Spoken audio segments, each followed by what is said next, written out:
Noong September 27, 2017, nabahala ang mga katrabaho ni Diana Ma Jones nang hindi siya sumipot sa kanyang shift. Hindi rin siya makontak, pati na rin ang kanyang asawang si Richard. Malaking palaisipan ito sa mga kasamahan niya sa trabaho dahil kilala si Diana na laging nagpapaalam kung siya'y malalate o hindi makakapasok. Isa sa kanyang mga kaibigan sa trabaho ang nagtungo sa bahay ng mag-asawa sa Marpole, isang tahimik na komunidad sa Vancouver. Ngunit ang kanyang natuklasan ay labis na nakakagulat. Kapwa natagpo ang wala ng buhay sina Diana at Richard sa loob ng kanilang tahanan, parehong biktima ng marahas na pagpatay. Ang tila walang motibong krimen ay nagdulot ng kalituhan hindi lamang sa mga investigador, kundi pati na rin sa mga kaibigan at pamilya ng mag-asawa na parehong kilala at minamahal sa kanilang komunidad. Ngunit matapos ang masusing investigasyon ng pulisya, natukoy ang isang hindi inaasahang suspek, isang taong may kakaibang pangalan at higit na mas kakaibang dahilan kung bakit niya ginawa ang krimen. Ito ang kaso ng tinaguriang Marpole Murder. Ang Marpole ay matatagpuan sa gilid ng Fraser River at itinuturing na isa sa mga pinakamatatandang neighborhood sa Vancouver. Tinatayang 24,000 katao ang naninirahan dito at nagsisilbing pangunahing daanan para sa mga bumibiyahe papasok at palabas ng lungsod, lalo na mula sa Vancouver International Airport. Sa lugar na ito naninirahan ang mag-asawang sina Diana Ma Jones, 64 years old, at Richard, 68 years old. Si Diana ay isang occupational therapist sa GF Strong Rehabilitation Center. Mahigit 35 taon nang naglilingkod si Diana sa Health Authority at itinuturing siyang mahalagang bahagi ng kanyang propesyon. Noong 2017, pinarangalan siya bilang British Columbia's Healthcare Hero. Sa loob ng GF Strong Rehabilitation Center, kinikilala si Diana bilang puso ng inpatient team. Kilala siya sa kanyang pagiging malikhain sa trabaho at sa mga kakaibang solusyong medikal na siya mismo ang tumuklas. Isa sa mga naimbento niya ay isang latex collar para sa babaeng may muscular dystrophy at isang feeding tower na gawa sa kahoy at pinapagana ng pulley para sa isang lalaking kinakailangang kumain habang nakatayo. Ganoon ang kanyang dedikasyon. Madalas pa niyang subukan ang mga rehab technique sa kanyang asawang si Richard Jones na may pisikal na kapansanan at gumagamit ng walker sa kanyang paglalakad sa paligid ng kanilang lugar. Para sa mga kaibigan nila, si Diana ay kilala hindi lamang sa propesyon kundi pati sa kanyang masayahing personalidad at hilig sa pagsasayaw. Isang mapagmalasakit at mabuting tao, lagi siyang may ngiti at malasakit para sa iba. Noong September 27, 2017, nagtungo sa kanilang bahay si Anthony Purcell, isang kasamahan ni Diana na responsable sa pagbigay ng kagamitan sa ilang pasyente, dahil hindi ito dumating sa trabaho at hindi rin matawagan. Wala ring naiparating si Diana na mag-a-absent siya. Pagdating sa harap ng kanilang tahanan sa Marpole, napansin ni Anthony ang isang maliit na palakol na may dugo at isang kutsilyo na nasa tabi ng pathway. Paglingon sa likod ng bahay, nakita niya ang mga bakas ng dugo sa hagdan at ang screen door na nakasara ngunit bukas ang main door. Tinawag niya ang mag-asawa ngunit walang tumugon, kaya pumasok siya sa loob kung saan tumambad sa kanya ang maraming dugo sa kusina. Agad siyang lumabas muli at tumawag ng 911.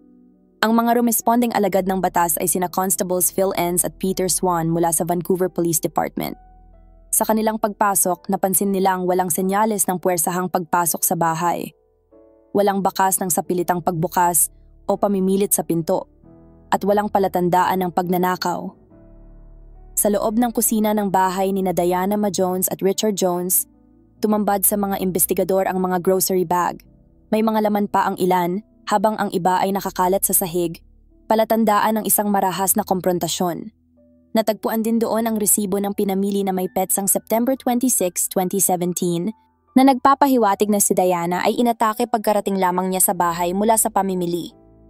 Nababalot ng dugo ang mga pader at sahig ng kusina at sala. Isang piraso ng tali ang nakatali sa isa sa mga paa ng upuan sa kusina. Doon din matatagpuan ang malaking pulang mantsa ng dugo. Sinundan ng mga pulis ang bakas ng dugo papasok sa loob ng bahay patungo sa banyo. Pagsapit nila sa harap ng pinto, napansin nilang ito'y nakasara at may maririnig na tunog ng tubig na tumutulo mula sa shower. Pagkabukas ni Constable Peter Swan ng pinto, agad siyang sinalubong ng makapal na singaw na naipon sa loob ng banyo dahil sa mainit na tubig. Sa sahig ng banyo, aninag ang hugis ng dalawang katawang magkapatong. Si Richard Jones ay nakahiga habang si Diana ay nakadapa sa ibabaw niya. Patuloy ang agos ng tubig mula sa handheld showerhead na katutok sa mukha ni Richard. Kapwa wala ng buhay ang mag-asawa. Sa labas ng bahay, sa daang papunta sa harap na pintuan, natagpuan ang isang orange-handled na kutsilyo at isang maliit na palakol. May mga bakas ng dugo sa hagdan sa likuran ng bahay at mga patak ng dugo sa daanan patungo sa kalye. Sa loob naman ng bahay, wala silang natagpuang fingerprint na hindi mula sa mga biktima. Subalit may mga marka ng dugo na nagmumungkahing nagsuot ng guwantes ang may kagagawan. Sa kusina rin nakita ang isang baseball cap na may bahid ng dugo. Nawawala ang susi ng puting Kia Soul ng mag-asawa, gayon din ang mismong sasakyan.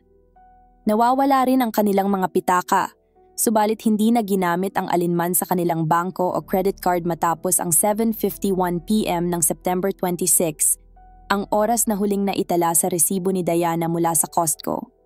Sa kabila ng karumal-dumal na pangyayari, walang ibang mahahalagang kagamitan sa bahay ang nawala, maliban sa ilang costume jewelry. Naiwan ang mga electronics, computer at jewelry. Kabilang na ang suot ni Diana na relo at diamond ring. Isinailalim sa masusing forensic examination ang buong bahay. Ang pinakamalalaking bakas ng dugo ay matatagpuan sa kusina at sa banyo kung saan natagpuan ang mga bangkay. Si Dr. Matthew Orr, isang eksperto sa forensic pathology, ang nagsagawa ng autopsy. Batay sa resulta, si Diana ay nasawi dulot ng maraming pinsala, partikular sa leeg kung saan naputol ang carotid artery. Mayroon siyang mga pinsala sa ulo, katawan, at mga paa at kamay, kabilang ang nabaling ilong at nabasag na tadyang. Malinaw na lumaban siya sa suspect. Samantala, batay sa pagsusuri ng bloodstain pattern, si Richard ay inatake habang papasok sa kusina. Ang mga bakas ng dugo ay nagpapakita ng isang kontroladong pag-atake habang siya ay nasa sahig. Lumitaw na sanhi ng kanyang kamatayan ang mahigit 100 sugat mula sa matatalim na bagay, pinaghalong mga hiwa, saksak at laslas. Ang investigasyon ay patuloy na lumalalim matapos matuklasan ng mga forensic expert na ilan sa mga saksak kay Richard Jones ay matitindi, habang ang iba ay mababaw lamang. Kapansin-pansin na wala siyang sugat sa kamay na karaniwang makikita sa pagtatangkang ipagtanggol ang sarili, maliban sa isang sugat sa likod ng kaliwang braso. Sa maliit na palakol na natagpuan sa harap ng bahay, tumugma ang bakas ng dugo at DNA sa mga profile ni Diana Ma Jones at Richard Jones. Samantala, ang DNA na narecover mula sa kutsilyong nakita din sa labas ay tumugma sa DNA na natagpuan sa ilalim ng mga kuko ni Diana. Senyales ng posibleng pagdepensa bago siya tuluyang napaslang. Agad na ikinonsidera ng mga investigador ang posibilidad ng isang random na pagpatay. Kilala ang mag-asawa bilang mapagmahal at maayos ang relasyon sa kanilang mga kaibigan, pamilya at katrabaho.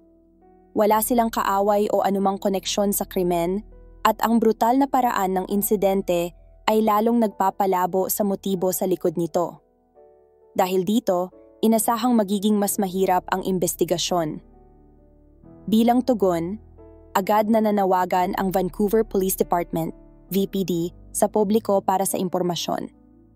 Sa isang press briefing, inilahad nila ang kahalagahan ng pakikipagtulungan ng komunidad habang sinusubukang tukuyin ang dahilan sa likod ng insidente.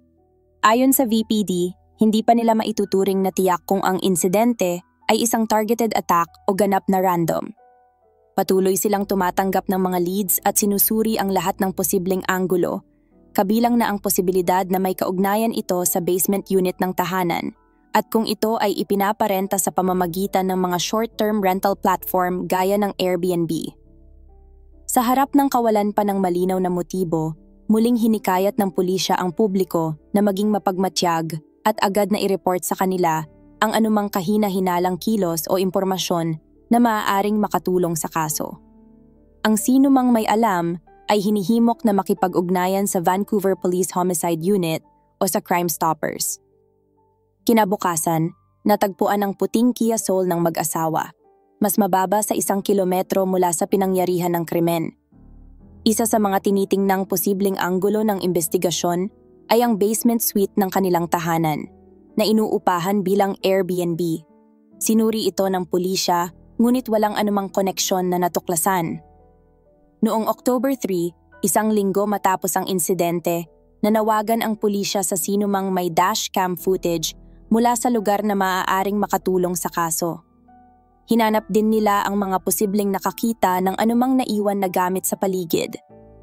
Isang newspaper carrier ang kalauna ay lumapit sa mga investigador at sinabi na nadaanan niya ang isang maliit na palakol at isang starfruit na kutsilyo sa damuhan ng bahay ng mga Jones habang namamahagi siya ng dyaryo bandang 4:00 ng madaling araw noong September 27. Sa pagkakataong iyon, hindi siya nakaisip ng kung anumang kahina-hinala. Daan-daang oras ng security footage mula sa mga bahay, negosyo, at dashcam videos mula sa mga residente ang ibinahagi sa pulisya. Kilala ang lugar na ito bilang tahimik at bihirang mapabalita sa mga mararahas na krimen. Sa pamamagitan ng teknolohiya at masusing pagsisiyasat, unti-unting nabuo ng mga awtoridad ang huling mga oras ng mag-asawa. Noong September 26, dumaan si Diana Ma Jones sa kanyang karaniwang schedule.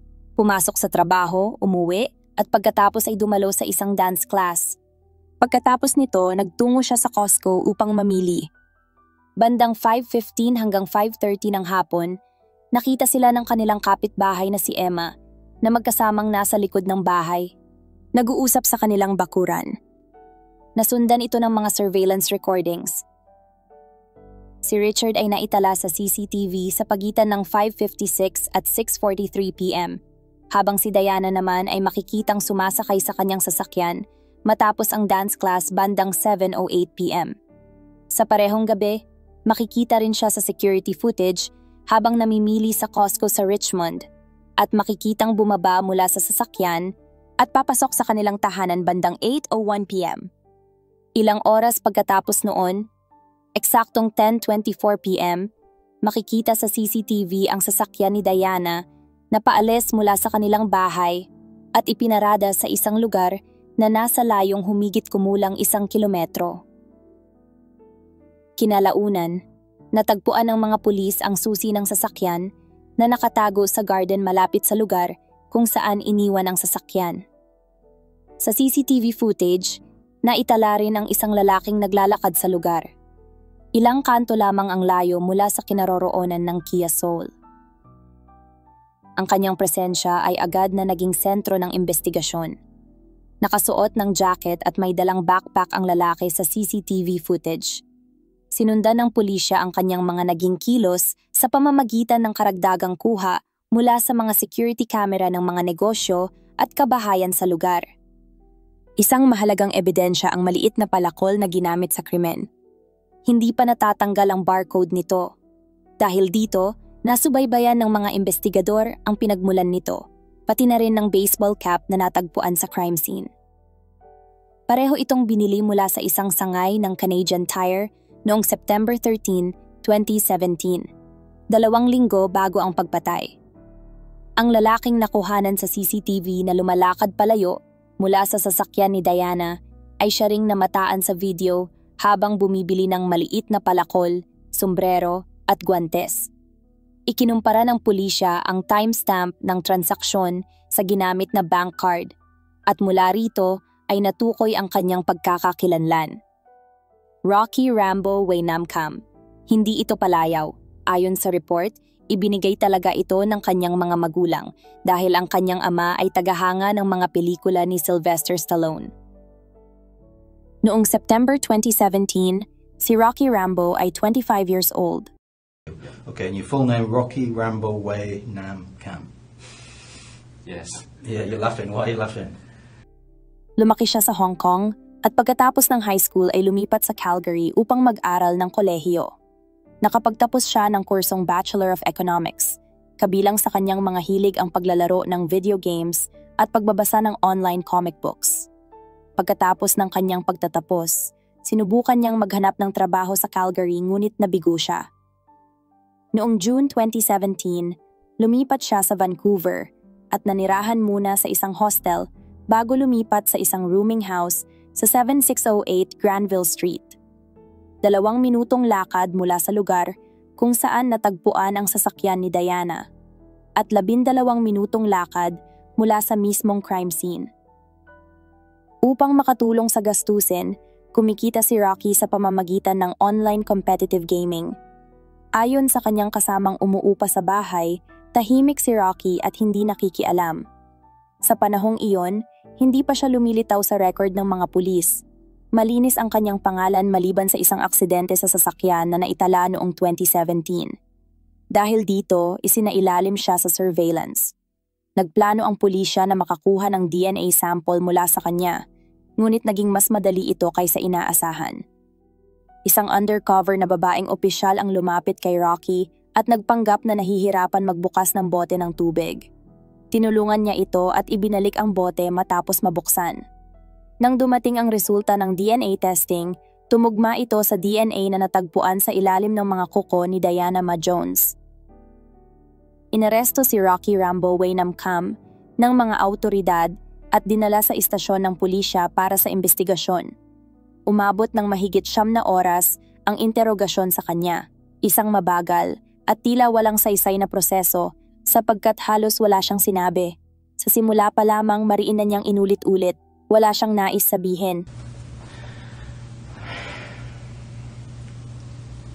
I really have nothing to say. Hon, that's not true. You have everything to say. I want you to feel better. I want you to do well after this. I don't want this to be the only thing in your life that defines you. You know what I mean? A lot of people are involved in things that they're horrified by, and they change their lives. It's a line in the sand, and they change their lives, Rocky, and you can do that too. This doesn't have to be the only thing that we think of you. Do you understand that? That there's still hope and there's still a chance for you to make something good come out of this?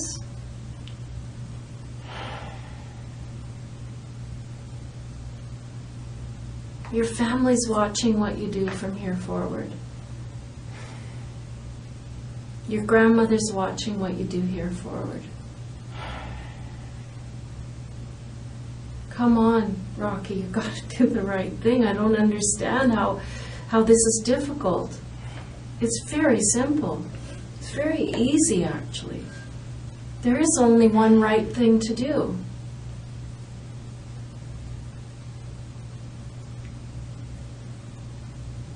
I have nothing to say.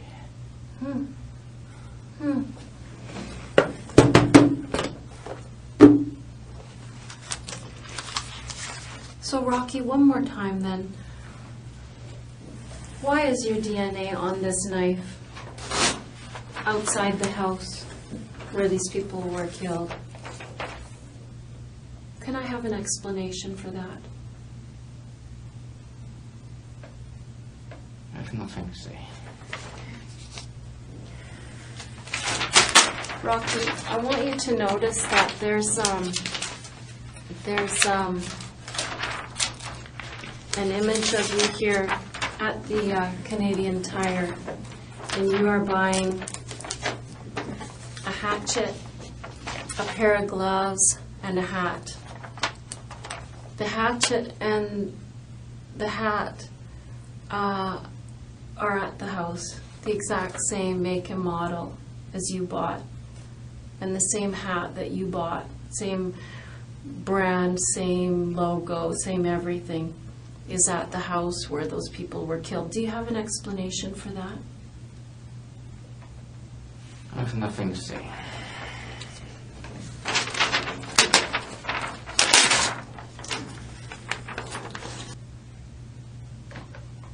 You know, Rocky, I can sit there and I can feel that you are feeling something. I can see that you're emotional. Why aren't you taking this chance to at least express remorse? Maybe today you're not ready to talk about the whole ugly story, but at least say you're sorry. For what?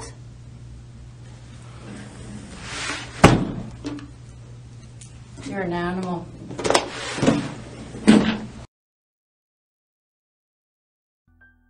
Ipinakita sa kanya ng mga investigador ang iba't ibang ebidensya, kabilang na ang baseball cap na natagpuan sa crime scene. Tinanong kung pamilyar ba ito sa kanya, ngunit tumanggi siyang sagutin. Gayon din ang naging tugon niya nang ilahad sa kanya ang palakol. Hindi man ito ang eksaktong na-recover sa crime scene, ipinaliwanag ng mga investigador na may serial number ang natagpuang palakol. Mula roon, nasubaybayan ang biniling palakol sa Canadian Tire. Sa parehong tindahan, nakuha rin sa CCTV ang kanyang pagbili ng sombrero, guantes, at palakol noong September 13, 2017. Kapansin-pansin din sa video ang suot niyang backpack. Ipinakita rin sa kanya ang footage kung saan namataan siyang tumitingin sa seksyon ng mga kutsilyo.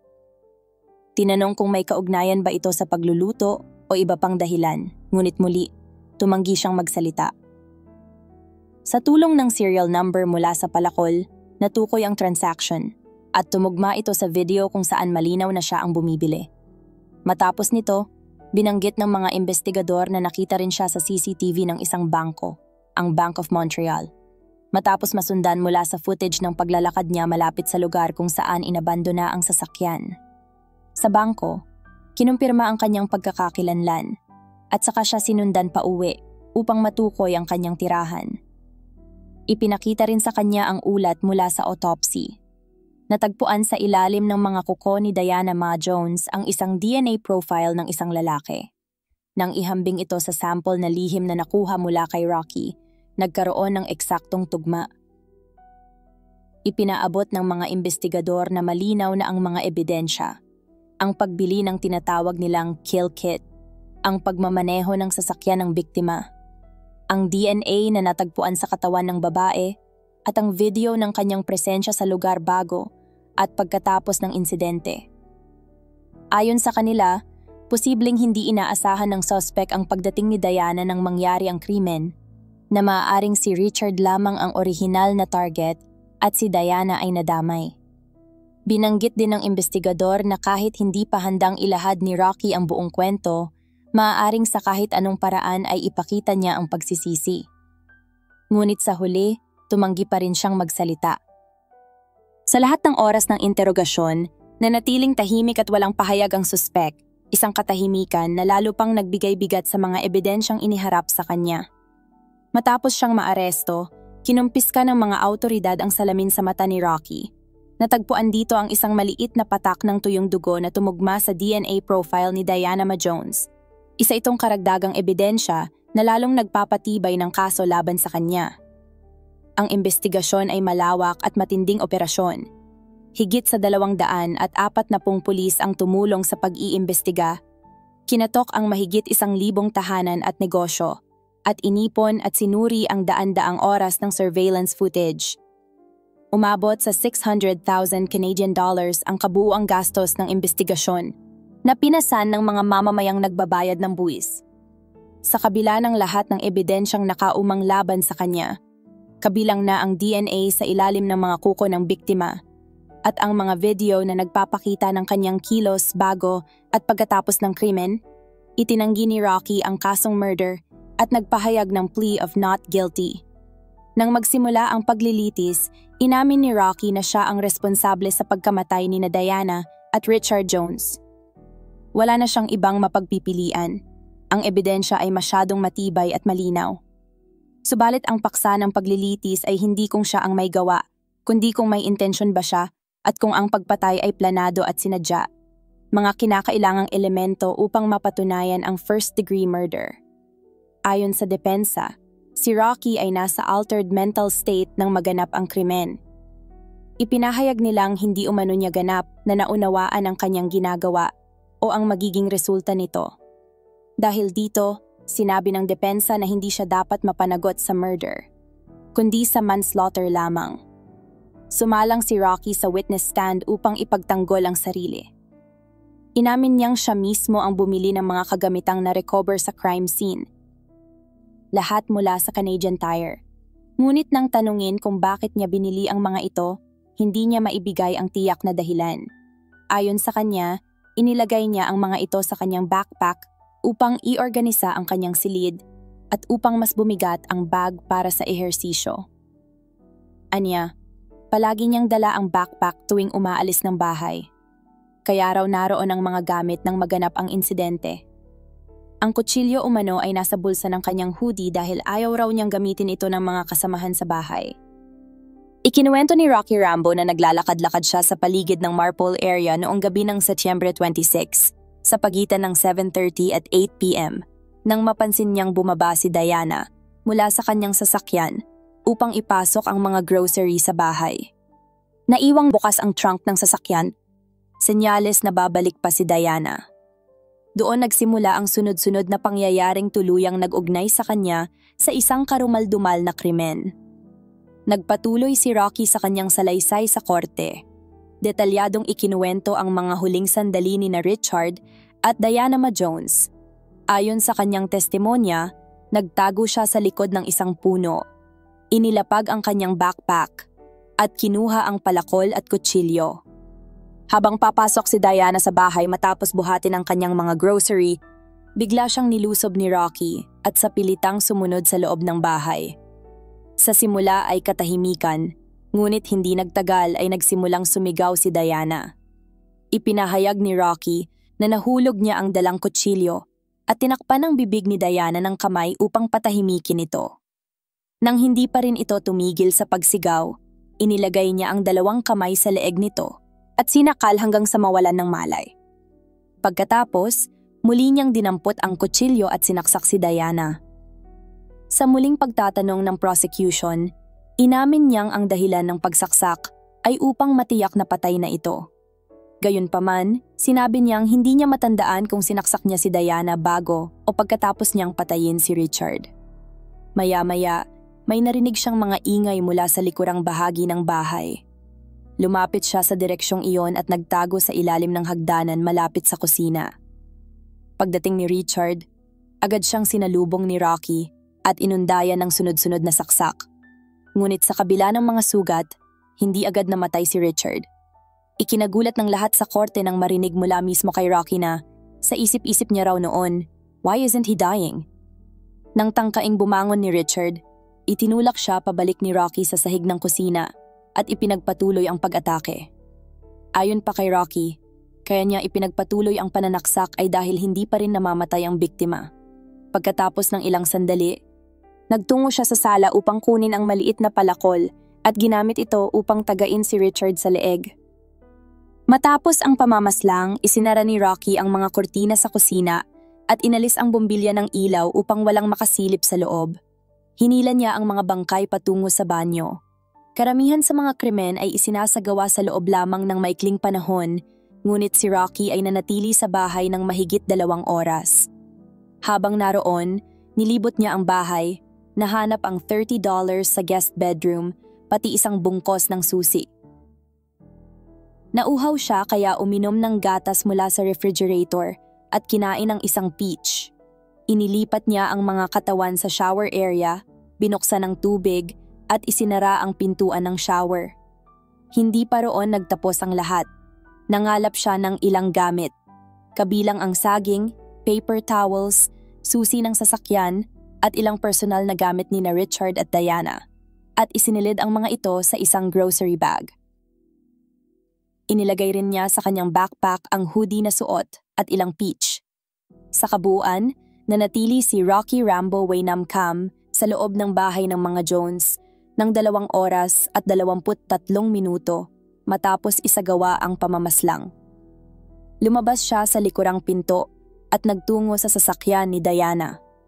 Habang papalayo, napansin niya ang isang babaeng naglalakad, kaya nagtago siya sa mga halaman upang hindi siya mapansin. Subalit sa pagmamadali, hindi niya napansin na nahulog sa damuhan ang parehong palakol at kutsilyo. Mga ebidensyang kalaunay magiging sentro ng malakas na kaso laban sa kanya.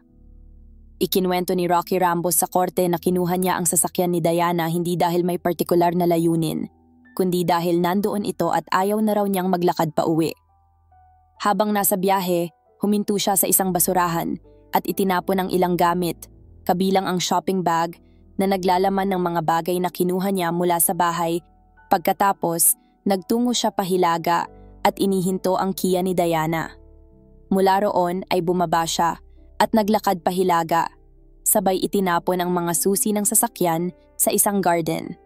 Ang buong rutang ito, mula sa pag-alis sa bahay hanggang sa paglalakad palayo sa kotse, ay dokumentado sa pamamagitan ng video surveillance.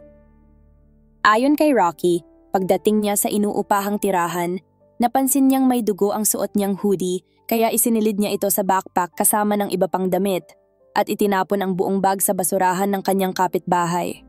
Pagkatapos, natulog siya, na para bang walang nangyaring anuman. Kinaumagahan nakarinig siya ng mga sirena kaya naghahanap siya ng balita online tungkol sa naganap, ngunit wala raw siyang nakita. Sa kanyang salaysay, sinabi niyang pagkatapos nito ay hindi na niya naisip na may napatay siyang 2 tao. Hindi raw niya ito muling inalala hanggang sa kanyang pagkakaaresto. Sa buong paglilitis, patuloy niyang ipinilit na wala siyang balak saktan ang sino man nang lumabas siya noong gabi ng September 26.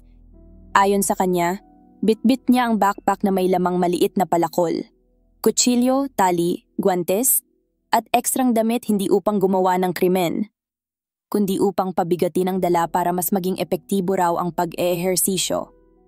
Isang paliwanag na tinutulan ng maraming nakarinig sa korte. Sa pagtatanong ng prosecution, hindi tahasang tinanong si Rocky kung inakala niyang parang nasa video game ang kanyang ginawa. Ngunit kinuwestiyon siya kung alam niyang ang mga karakter sa mga laro ay hindi nanggugulo o nang tutorture ng mga biktima. Ang mga ginawang hakbang ni Rocky matapos ang krimen, tulad ng pagtatapon ng mga duguang damit, backpack at pocket knife sa iba't ibang basurahan, ay ginamit ng prosecution bilang ebidensya na may intensyon siyang pagtakpan ng krimen. Dagdag pa rito, pinaniniwalaan ng mga taga-usig na sinadya ni Rocky na ilagay ang mga bangkay sa shower at buksan ang tubig upang mabura ang anumang bakas ng DNA na mag-uugnay sa kanya sa krimen. Isinagawa ni Dr. Shen, isang eksperto sa clinical psychology, ang kanyang testimonya at nagbigay ng opinyon tungkol sa posibleng kalagayan ng pag-iisip ni Rocky noong panahon ng krimen. Mahalagang banggitin na hindi siya eksperto sa forensic psychology. Na-interview ni Dr. Shen si Rocky Rambo ng 5 beses bago ang paglilitis at sa 3 sa mga pag-uusap na iyon, tinalakay nila ang pagpatay. Dito, inamin ni Rocky kay Dr. Shen na siya ang may pananagutan sa pagpatay kay Diana at Richard ngunit hindi niya maibigay ang dahilan kung bakit niya ito ginawa. Nagpatotoo si Dr. Shen na walang ebidensya na nakaranas si Rocky ng amnesia habang ginagawa ang krimen dahil naipaliwanag niya ng detalyado ang bawat hakbang ng pagpatay. Sinabi ni Rocky na alam niya ang kanyang ginagawa at pumasok siya sa bahay na may intensyong patayin si Diana. Ipinahayag ni Dr. Shen sa korte na posibleng nasa isang altered state si Rocky nang gawin ang mga pagpatay na tinawag niyang gaming consciousness. Sa opinyon ni Dr. Shen, ang pagkakahiwalay ni Rocky sa iba at ang pagkakalulong niya sa mga video games at comic books ay maaaring nagpalabo sa kanyang pagtingin kung saan nagtatapos ang realidad at nagsisimula ang pantasya. Ngunit ang terminong gaming consciousness ay hindi isang scientific o karaniwang tinatanggap na konsepto at hindi rin ito isang diagnosis. Ito ay isang salitang ginamit ni Dr. Shen bilang paglalarawan lamang. Hindi matukoy ni Dr. Shen ang anumang partikular na pangyayari o trigger na nagpasimula o nagtapos ng tinawag niyang gaming consciousness. Wala rin siyang alam na ibang kaso kung saan nagawa ng isang tao ang karahasan dahil sa ganitong kalagayan. Bagamat may access si Dr. Shen sa mga psychological tests para sa personality disorders tulad ng psychopathy, anxiety, at depression, hindi niya ito isinagawa kay Rocky. Hindi rin niya napanood o narinig ang interrogation video ng pulis kay Rocky, hindi nakapanayam ang mga malalapit kay Rocky, at hindi rin niya nirepaso ang mga litrato ng crime scene o ang autopsy report. Ang tanging impormasyon tungkol sa krimen na hawak niya ay mula sa depensa at sa sariling salaysay ni Rocky Rambo.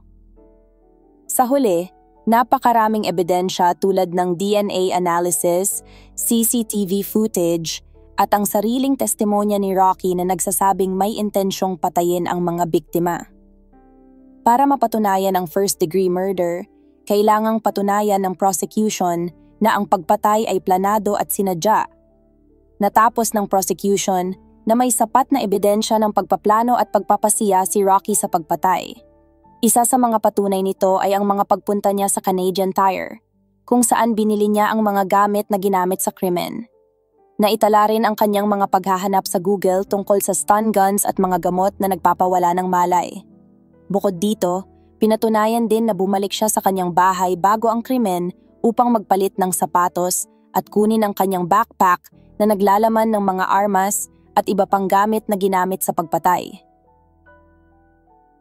Batay sa mga ebidensyang ito at sa paraan ng pagpatay, idineklarang guilty si Rocky Rambo Wainamcom ng British Columbia Supreme Court Justice Laura Guo. Napagpasyahan ni Justice Guo na hindi dapat bigyan ng malaking halaga ang testimonya ni Dr. Shen, ang clinical psychologist, na nagmungkahi na ang tinawag niyang gaming consciousness ang nakaapekto sa pag-iisip ni Rocky. Ipinasya ni Justice Guo na hatulan si Rocky ng habang buhay na pagkakakulong na may posibilidad ng parol pagkatapos ng 25 years. Humiling ang prosekusyon na 50 years bago siya maaaring mag-apply ng parol, ngunit tinuring ito ni Justice Guo na masyadong mahaba at mabagsik. Inilarawan niya ang mga krimen bilang sobrang nakababahala, ngunit wala raw sapat na ebidensyang nagpapatunay na kailangang mas mahaba pa ang sentensya para protektahan ang publiko. Ayon kay Justice Guo, ang pagiging karapat-dapat ni Rocky para sa parol ay hindi nangangahulugan na ito ay automatikong maipagkakaloob. May mga naipasa ring victim impact statements sa korte. Isa si Diana sa 4 na magkakapatid na babae na inilalarawan bilang masigla, palakaibigan, at aktibong naglilingkod sa komunidad bilang occupational therapist at volunteer. Si Richard Jones naman ay inilalarawan bilang isang magiliw, mabait, at mapagbigay na tao. Ipinahayag ng kanilang mga pamilya na mula nang mangyari ang mga pagpatay, ay nakaranas sila ng matinding kalungkutan, pagkabalisa, at pangamba para sa kanilang sariling kaligtasan. Tungkol sa tunay na motibo sa krimen, tanging si Rocky lamang ang nakakaalam nito. Ngunit pinili niyang manahimik. Ang tanging makatotohanang teorya ay isa siyang naliligaw na indibidwal na pumatay para sa thrill o pansariling kasiyahan. Naway hindi na siya kailanman makalaya.